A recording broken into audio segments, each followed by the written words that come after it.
Bienvenue à vous dans ce deuxième épisode de La Voix du Croyant. Dans cet épisode, nous nous intéresserons au concept de Dieu et ses lois dans les grandes religions.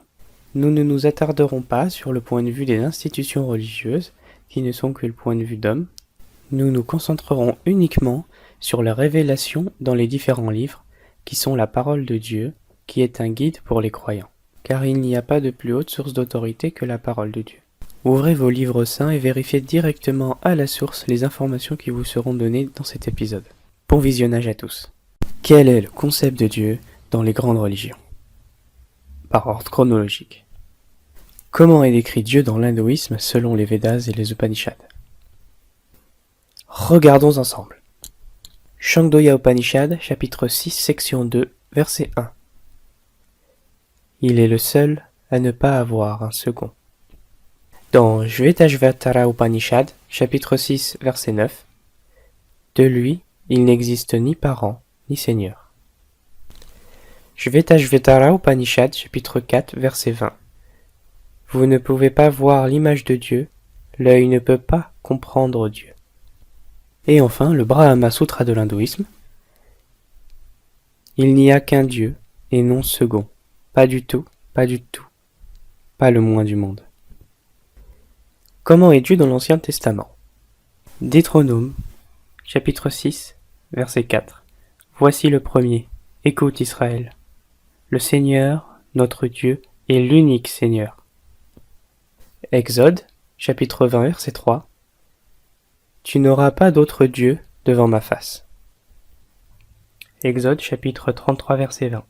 L'Éternel dit, tu ne pourras pas voir ma face, car l'homme ne peut me voir et vivre.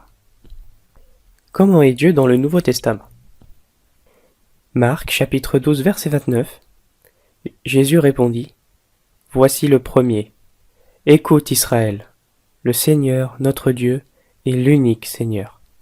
Jean, chapitre 4, verset 24. Dieu est esprit, et il faut que ceux qui l'adorent en esprit et en vérité. Comment est Dieu dans le Dernier Testament?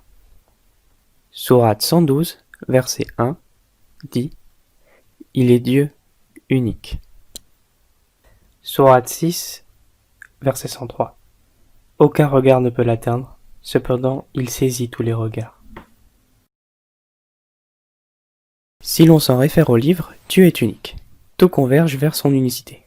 Le message est le même, d'un messager à l'autre. Et ce qui est intéressant à souligner, c'est que quand Jésus dit, Marc chapitre 12, verset 29, voici le premier, écoute Israël, notre Seigneur est l'unique Seigneur, il répète à l'identique ce que dit Moïse dans Deutéronomie chapitre 6 verset 4. Écoute Israël, le Seigneur, notre Dieu, est l'unique Seigneur, ce qui souligne le fait qu'il y a une continuité dans le message. Dieu est aussi tout-puissant, et comme nous l'avons vu, a une apparence que l'on peut ni voir, ni comprendre, ni même imaginer. Les livres saints sont tous en accord, disent la même chose.